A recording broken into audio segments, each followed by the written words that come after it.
Uwe, last time we saw each other was on the Vancouver Christmas market, you remember? Yeah, absolutely. The Glühwein was great. Yeah, and I'm wondering, you were telling us about your movie Bailout, and you told me it was just a plan, and suddenly 4 months later, you're already in full shooting mood. Yeah, it was almost an accident that we could do the movie so quickly then. Another movie fell apart basically, but the financing stayed. And so we could basically move the financing into my passion project, Bailout. And then we were lucky to get here this guy, Dominic Purcell from Prison Break, as the lead actor. And this was the last, let's say, tip on the iceberg to say, let's do it. I know him not only from Prison Break, but also from one of the Blade movies. He was one of the vampires, right? Yeah. Did you see him first time over there too, or what was when did you discover him? No, I saw him in Prison Break first, but he was now in Killer Elite with Cliff Owen and Robert De Niro. He was in Straw Dogs with James Woods and James Marsden. So he gets around now, and I'm happy that he has a career after his TV show. Yeah. And he turned out to be a very good actor. So for my movie, he had to learn a lot of text, basically, because it's about the financial crisis and somebody who's losing everything. So I think I was very lucky with him. Give us a quick overview, logline, about your movie. What's the story exactly? Yeah, he basically loses everything in the financial crisis, including his wife, his house, his job, all his money, and then he starts killing the bankers. Oh. So yeah, so he gets after the investment bankers, and it's a little like Falling Down with Michael Douglas, that movie. So and in this time, I think it was necessary to make a gritty movie about the bailouts and the financial crisis. The other movies so far shot, like Wall Street 2 or Too Big to Fail, Margin Call, are all only in the bankers' worlds. So they never show the guy who's losing it all. And 7 million Americans lost their houses. So, and what movie is representing them? So I felt like this could be a good movie at the right time. And it's actually good, I think, that we shot it now because maybe we're getting it out before the election in America. Yeah, well, will it be pro-Obama then, or more contra-Obama? What do you think? I'm definitely pro-Obama and against Mitt Romney, but how the Wall Street guy is reacting to it, I definitely don't know. You know, but I think it's more not for a political party, the movie. It's more a movie about accountability. Like, okay, you know, it cannot be that a bank is bankrupt and gets paid by the taxpayers, and then the CEO walks away with $50 million. And I think this is what the people saw. Actually, this happened actually, right? So, and for me, the thing is like, why nobody is in jail from the big banks? The people that got in jail were only like small-time brokers from mini independent houses, like for fraud or whatever. But I think it was fraud on all of us from the big system. And this was not charged. There was no state attorney who opened up a case against everybody. And I think the people are a little outraged about it. You know, it's funny, when we were shooting in New York, on the streets, and the police came and they asked us like, what are we doing? And I told them what we do, and they say, yeah, this is a movie we want to see. You know, so it's like the people from the street, they think nothing really happened after the bailout. The people now in New York, they still go every night for a glass of champagne in the most expensive restaurants and then making millions of dollars per year. But it would be all over if the taxpayers wouldn't bail them out. Yes, and this is the thing, you know, so, and I think they didn't really paid up for it so far. In German we say the Otto Normalverbraucher, no? The plain taxpayer who pays every year his taxes and gets fined right away if he is overdue. And on the other hand, we have the super rich, which basically came out of that bailout pretty fine. Although you know that a lot of them committed suicide. Of the bankers and the Wall Street brokers. No, some actually did suicide, but it also like 4,800 people did suicide. They got thrown out of their houses. So, and these were not bankers, these were just like victims basically, you know. And I think we're from Germany, we see it like now the euro gets weaker as a result of the whole Greece and Ireland and Portugal crisis. So the euro, I think, will continue to go down. And this is all based on other countries or other, in that case, the banks and the countries together are not able to pay their debt. or not even able to have a balance sheet they don't even have a balance sheet. In America everybody says like we have to get our like balance sheet in balance, but the Greece they don't even have a balance sheet. So yeah.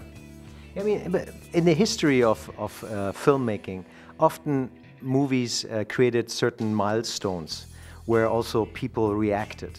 Aren't you worried that, let's take The Warriors. I don't know if you remember, Walter Hill, right? Yeah, exactly. Yeah. And after that, the gangs in New York, they kind of felt, they felt themselves exposed by this movie, and or Colors in Los Angeles, or Falling Down with Michael Douglas. And now your movie. Aren't you worried that Vigilante is gonna come up and say, well, I mean, we saw it in the movie. Yeah, but you have said always, if somebody runs amok anywhere in the world, they always blame video games and movies for it. And but this is not how it really works. I don't think that somebody watches that movie and goes on a rampage and kills everybody because he saw the movie. I think you need a better reason to run amok. But what I think makes sense is that with a movie like this, that some bankers may be getting a little nervous. Yeah. That they waking up in their $50 million houses in the Hamptons and they think, hopefully I don't get shot today. So, and I think then the impact is that what I want. I want that they are not enjoying anymore their lives. It's like I just watched an interview with the AIG boss, the biggest insurer of that failed real estate investments, and they got $1 trillion in the bailout. And he said, look, we made $8 billion profit last year, so now he raised his salary up to $20 million. But he totally ignores that, of course he made $8 billion profit last year, but before that he got saved with $1 trillion. So, this guy should never get any more salary at all till he's dead. This is a thing, they don't get it. It's like they just shifted the deficit and the losses into the government's hands now. In Europe and in America, it's the same. And now all the debt is with the people, with all of us, basically, with all of us taxpayers, and they create new profits and making new bonus payments and so on, and they think the world is perfect. So, but it's absurd, There's a total absurd thing what happened 2008 and what is still out there and it's not like we didn't adjust it to it. Let's say it this way. No, and I mean, obviously you have a bank account, right? Yeah, I know. You don't get problems. You're not worried that you get problems after airing that movie. That they're gonna cut your bank account. Whatever, they pay me cash out and say we don't want you anymore. No, but even under normal bankers, I talked a lot with normal, not investment bankers about it, and they think also they like that idea of the movie because it was one side of banking what went overboard, and this was basically the people the gamblers. Yeah. So and not like the classical banker who actually tries his best that his clients make some money, but there was a whole investment side in bankings. They completely spaced away and they made the most money, but they also lost the most money. So we are very eager to watch the movie. It's in September, right? It comes. Now, is it based on real persons, or are you very, very careful in not going into that area where suddenly someone recognizes, oh, this must be the Lehman Brothers guy? So we have fictional bankers, and the guys he's shooting are fictional. But in the movie, of course, is a lot when you see TV or you see magazines or newspapers where we have Goldman Sachs, Morgan Stanley. They are all there. So we don't fake bank names or something. But the specific people they ruin him are all fictional. Wait a minute. You're using actually the company's real names? Absolutely, and because look, if you have in our movie people talking about the financial crisis and politics and everything, and he's looking a lot of TV, so we use original CNN or Fox News and stuff like this. It will be in the movie. So and they of course talk about real people, Obama and so on. They will be all real. So Now you did lots of research to write the script. Yeah. Who's the writer actually? No, I wrote it. Oh, you wrote it. And while you did that research, did you actually find out that there was actually something happening in the year 2009, something like that? It was an accident, an incident in that direction actually in New York? No. Nobody run amok. No, and I'm very surprised about it, to be honest. You know, like, because with so many people disappointed and ruined, I was thinking there would be more revenge things. Also in the Madoff case and stuff like this, that more clients would be so outraged that they would throw stones at him, or when he went to the courtroom, that they didn't throw an egg in his face or something. So nothing really happened like this. But I think it has to do with they cannot pinpoint somebody down. And this is what, for example, my guy in my movie is doing. He really is doing his research then. And then he finds the people that created that fund he put his money in. And so he tracks them down. If you, as a normal investor, you don't know who's running that fund, or even the bank you're in. Yeah. So, and this is the thing, I think what then in our movie is a little better explained as in the real world. Now, in your movie, is Wally Opal playing? He plays now a very big role right now in British Columbia, as you've read in the newspapers. How did you actually pursue him and convinced him to play in your movie? I mean, especially because of that topic. No, we were actually at a party, and he said, "I wish I would be in a movie and stuff like this." As he always wanted to be in front of the camera. So I said, "Look, play a banker, and we shoot you in Bailout."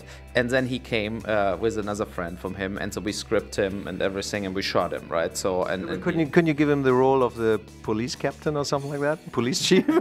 No, he wanted to be a banker, and we don't really show an investigation, so we don't really have cops in the movie, because it all goes so quick. When he goes out there to kill, basically, it is very quick. What kind of a bypasser or something like that? Yeah.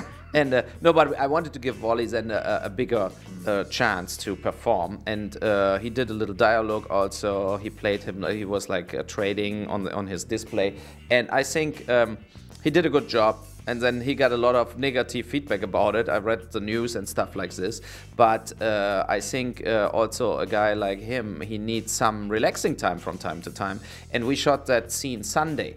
So, and I think what he's doing on his weekends or whatever, when he has time off, it's on him. And I think he enjoyed it. And for us, he was surprisingly good. So, you know, he said like, look, I'm used to be in public and speaking in public and stuff like this. So he was not really nervous that the camera was there.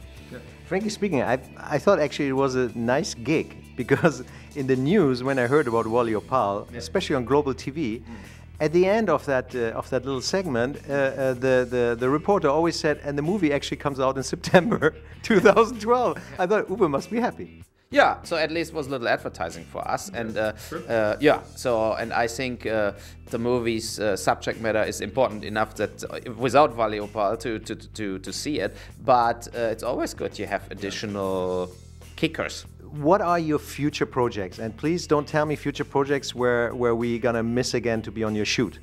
I know, but you will miss again, because the next shoot I think will be in Bulgaria in September, in the Name of the King Part 3.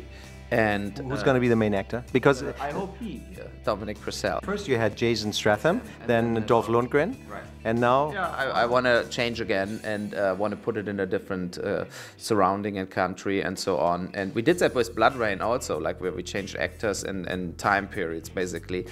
After this, I want to do another, like a little more like passion project again. I want to do a movie in India. No. Yeah, so what about the gang? Uwe Bollywood. No, not really, but I missed, like what I liked in Slumdog Millionaire was the whole part what was not musical, what was more like what's going on in India actually, you know. And I want to make a movie like a kind of a gangster movie in India about the gangs and organ trade and garbage pickers, and I think I will develop that now the next 12 months, and hopefully we can shoot it. But you know that gangster film you could also do here in Vancouver with gangs and garbage pickers and... I know, and India. So I only have to go out to Richmond or whatever, and I find enough cast there. Yeah. No, this is clear, but it's also very cheap to shoot in India. What is a big asset? And I think a lot of Hollywood movies, they are now so redundant. And what I liked in Slumdog Millionaire was that you just saw a different world. You know, not all the movies have to be shot in Detroit or something, where you have always the same two cops and doing something. I would like to present a little different locations also to the audience. Are you going actually to Germany to some of the festivals and events which are going on? Because the Berlin Film Festival, obviously, there was some controversy going on. Your film was not shown there. Yeah. What about the Munich Film Festival? Yeah, too bad. I was never in the Munich Film Festival so far with no movie. I was not invited. But this year I have 2 years at the Munich Film Academy, what is in the end of the Munich Film Fest. They invited me to do like a lecture thing for 2 days with, I think everybody can go there who wants, about international film financing, film producing. So it will be fun. So then I finally have a reason to come to Munich to the festival also. So, yeah, no, I would love to go to the Munich Film Festival. They should invite a movie from me. So then hopefully we're going to see each other again on the Munich Film Festival. Yeah. And we're going to follow your movies. Thank you very much. Yeah. Thank you very much, Uwe. Ja, bis bald. Bis bald, Uwe.